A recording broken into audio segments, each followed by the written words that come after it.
Hello everyone, Jacob Green here and welcome back to my channel.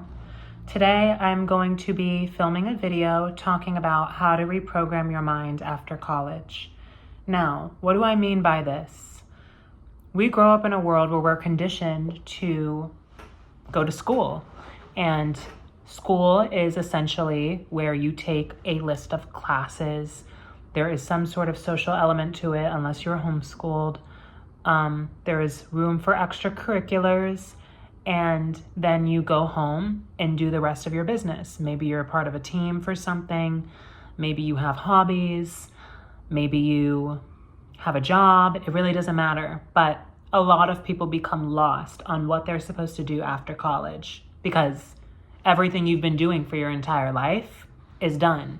And you almost don't know what next steps to take forward or like how to view the world. Now, I want to preface by saying that the world in front of you is going to change before your eyes because you're going to change and your day-to-day life is going to change. And that's a part of human life anyway. So learn to embrace it would be my first tip. Learn to embrace the change.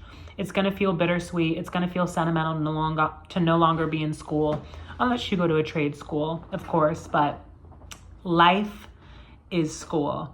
And I definitely learned that as soon as I was done. For context, I graduated with a bachelor's degree in marketing in summer of 2023. And my mom and I took a cross-country road trip immediately to Florida, where she was moving because my grandma passed 2 years prior. And I went on this spiritual journey, and suddenly I started writing poetry, listening to different kinds of music, gravitating towards spending my time doing different things. Whereas previously, throughout my school years, I was mainly playing video games in my bedroom all day, every single day, doing nothing else. But I was being creative on there too, but that's besides the point. So, I came to an epiphany recently. Since I've been on this self-discovery journey for about 2 years now, and I've isolated myself from everybody and everything, my home life, my friends, my family, all of what I knew to be me. And I've completely refound a relationship with my identity, and I've learned to love myself.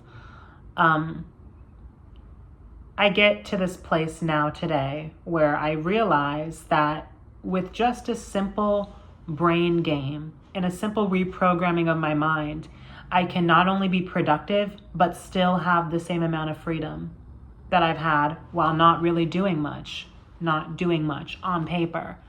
So the first thing that I think that you should take into account is when you are no longer in school, think about it as if you are still in school, right? So when the back to school season, which is happening now, is in August, think about you actually going back to school. Get your back to school supplies, get your materials, get everything that you need that you normally would for school session, right? And this time, if you've went to college, you'll have some familiarity with this, but you get to choose your classes. So sign up for 6 classes that you're going to take this semester. And if you carry it throughout the rest for more semesters and it sticks with you, that's great. And if not, send it right along. But the purpose of this is to have fun and find a freedom and a power in how you're living your life after college, because I feel like a lot of people, especially our parents, try to force us into certain roles right after college, into certain job markets, how we're supposed to live our life, who we're supposed to be. And the last thing they want you to do is take a break. I took a break and I think it served my highest good. So if you should take a break or two after college, definitely do that. But I think this will help you feel like you're taking a break, even though you're still doing things and applying yourself. So, for example, every single day, my first period, and you pick 6 periods like it is in school, my first period is yoga. So I take my yoga class every single day. And some days I skip class. It's normal. It's okay. I take a guitar class. Take a music production class. Take a financial literacy class. Take a cooking class. Take a content creation class, take a video editing class, take an acting class. Like, take absolutely whatever you want and see it as you are being in school. And the schedule, if you're in college, again, you know what this is like, but the schedule kind of weaves in and out. You don't have to go to class every single day. Sometimes your yoga class is just Monday, Tuesday, Wednesday, or sometimes your acting class is just on Thursdays. You know, find a balance and have fun with like the 6 things that you pick out that you want to invest yourself into this semester.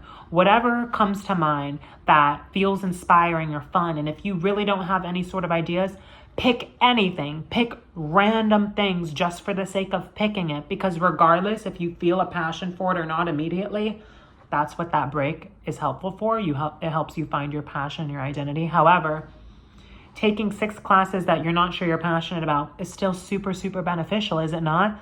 And sometimes you discover your passions in that. You know, I didn't know that I loved writing until I just started writing. I didn't know that I loved music until I just started making music. And I didn't know I would love acting had I not refound it again. Same for modeling and anything else for that matter. But pick your 6 classes, go to school, clock in. But again, you choose your own schedule. It's just a way to stay consistent and take a bit of a break at the same time because of how we're reprogramming our minds to think about our goals. If we just think about, okay, I have these goals, I'm going to be consistent and show up every single day, we begin to perceive ourselves too much in our progress. And I think we start to internalize and compare where everyone else is at in life, comparing ourselves to where we're at. And we'll feel bad about it, and we'll feel unmotivated and discouraged, and we won't be able to keep going, or we'll feel burnt out. There's a commitment that you have when you go to school. And I think because we're all programmed to understand what it feels like to go to school, there's that feeling of like carelessness because it's just school. When you can move throughout life with that same level of carelessness and unseriousness and just let it be play, it's a lot easier to show up for yourself and not for other people and doing what other people tell you to do. It's a lot easier to be consistent, and it's a lot easier to not be so burnt out because you're not busy comparing where you're at in life to everyone else because you're in this grade, you're taking these classes because you chose to take these classes, and this is how long you've taken this class for. It's a mental reprogramming to help you see it in a way where it's, again, very linear to just you. You know what I mean? No one else has anything to do with what we're talking about here. You know what I mean? And lastly, people are going to say, well, how do we balance work and how do we balance school? Another thing you should reprogram your mind to think is, don't think about it as you are applying for a job, right? Think about it as you are hiring someone to be a role in your movie, to be a role in your biopic, to be a role in your life. You are hiring people for You Inc.